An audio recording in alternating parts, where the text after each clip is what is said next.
Hey, who would have guessed it? It's Drifter again. No time to waste. We gotta start part 2 of the assault rifles. Let's go.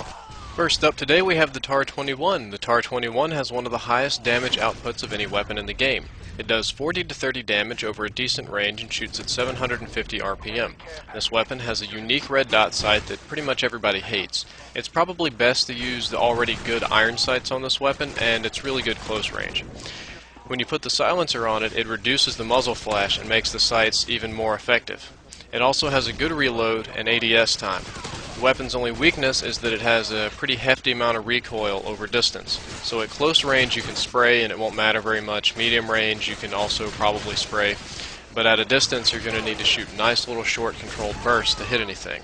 This gun is probably the most popular for the heartbeat sensor silencer combination because you don't need sights and you sneak up on people and kerplone them with the gun's SMG-like qualities.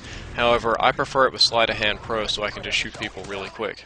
Our middle child today is the FAL. This is the only single-shot assault rifle in the entire game. It also does the most damage per shot of any assault rifle. Its normal damage is 50 to 35 per shot. That means it will kill in 3 hits or less no matter what. However, if you put a holographic sight on this gun, it changes the damage to 55 to 40. It might not seem like much, but with stopping power and the holographic sight, the FAL will kill in 2 shots at any range no matter what. I rock it with a silencer and a holographic sight. That way I stay off the radar and I can kill anybody in 2 shots. Also, it's the only assault rifle that can kill somebody in 1 shot. If you're close range, and if you have stopping power, and if you shoot them in the head, it'll kill them in 1 shot every time. No other assault rifle can do this.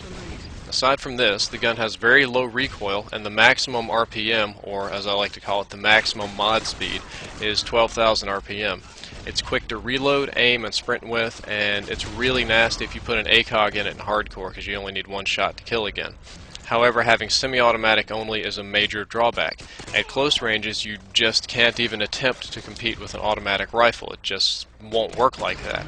If you aren't using this gun for long range, you're just not using it right. Also, the FAL is a decent candidate for the Master Key shotgun attachment, because you need something for close quarters combat, and oddly enough, if you attach the shotgun, it decreases the gun's idle sway, which is really weird. Last up today we have the M16A4. This burst fire weapon does 40 to 30 damage per shot and thus 120 damage per burst. It shoots at 925 RPM for the burst with an overall of 460 RPM. It can kill in a complete burst with stopping power from any range. However, don't be surprised if you miss a round or 2 at medium to long range and you might need 2 shots. The M16 has less range than the FAMAS and thus does slightly less damage over range. However, it's better than the FAMAS in several other areas. It's faster to draw, faster to holster, and faster to reload. It also has somewhat less recoil and a generally more predictable feel to it. A lot of people like it better. Interestingly enough, if you attach a holographic sight to this weapon, you actually reduce the recoil on the weapon, and that essentially makes it more accurate. So with the holographic sight, the ADS on the M16 is significantly better than that of the FAMAS. That's why I tend to use it more often.